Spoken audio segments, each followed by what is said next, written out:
In Cloud Atlas, if you have not seen it yet, spoiler alert, spoiler.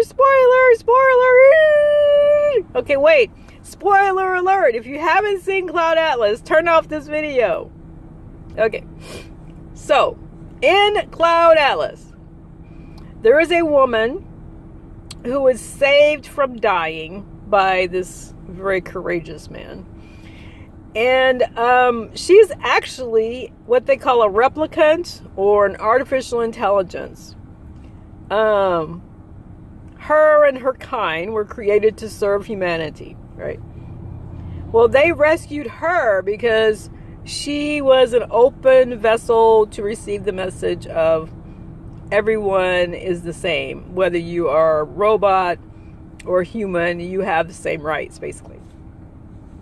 Well, what they were doing with the robots, the AI, is they were feeding them to themselves.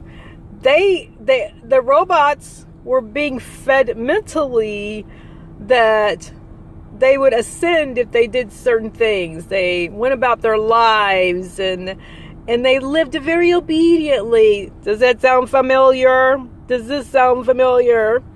We are born, we work, we die. Yeah. So basically that's what they were being fed to.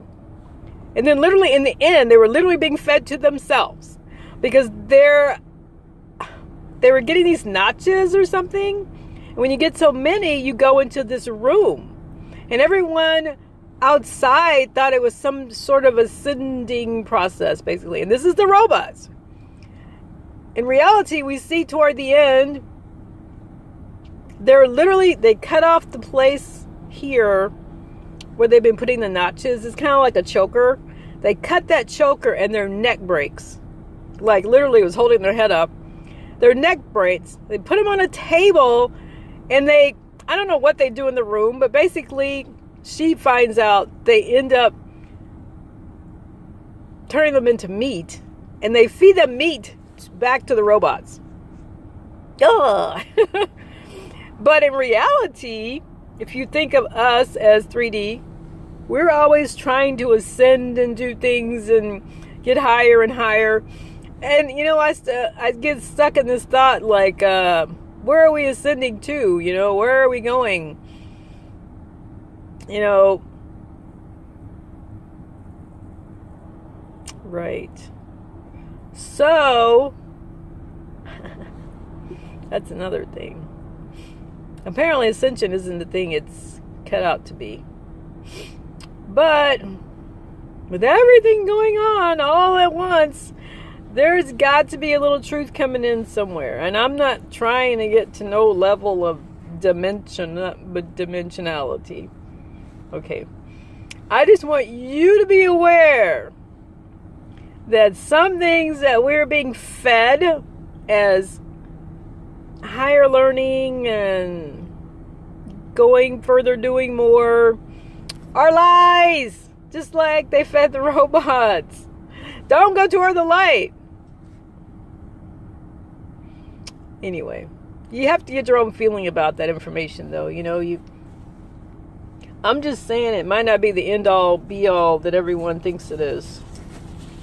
And so anyway, they're saying if you go toward the light and talk to Jesus or your mom and your grandma, and they're like, oh baby, you're here finally. And then it turns out it's not even them. It's just like an illusion. And then they basically program you. They program you. Basically, they reprogram you. You lose all your memories from this lifetime, which is another point I was trying to make when you come here. Is there something called the veil of forgetfulness, where they try to erase all your memories from your previous life. But what happens is you never forget everything. There is no actual ever forgetting. There's like maybe a pushing back. But if you come back and you're living your life again, you're going to have flashes of your previous life. Because there's no way to actually undo any actions. Let's say this. There's never a way to undo any actions in 3D that you ever done. once you forget them, they never actually go away. They just kind of fade for a while. And then you come back again and you end up with all these memories that you don't know what to do with. You don't know they're memories. You think they're happening now. Like, why am I afraid of this? Why won't I go here? Why don't I like this person? Why do I hate this person? Why am I I have such a desire to go to this place? And that is where I find myself. A desire to be by water, even though I hate all the bugs and things that go with it. It's calming.